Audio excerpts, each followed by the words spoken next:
Las Piñas Representative at Senatoriable Camille Villar inabsuelto ng COMELEC laban daw po sa reklamong vote buying.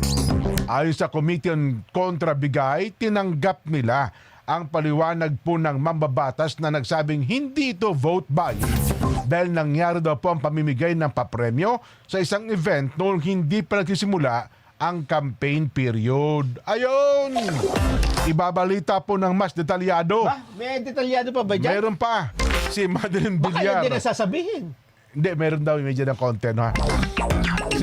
si Madeline Villar, Moratillo. Mads!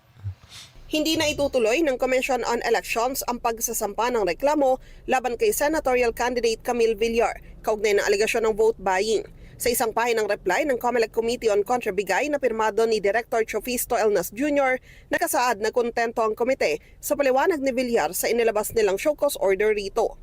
Una rito sa kanyang sagot sa show cause, ipinaliwanag ni Villar na ang kinekwestyong event sa Imus Cavite kung saan sinasabing namigay ito ng mga papremyo na pwedeng i-considerang vote buying ay nangyari noong Pebrero 9.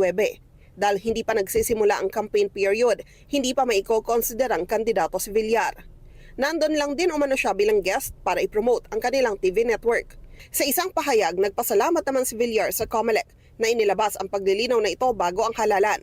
Malinis anya ang kanyang plataporma at mga isinusulong na advokasya para sa ikabubuti ng mga Pilipino.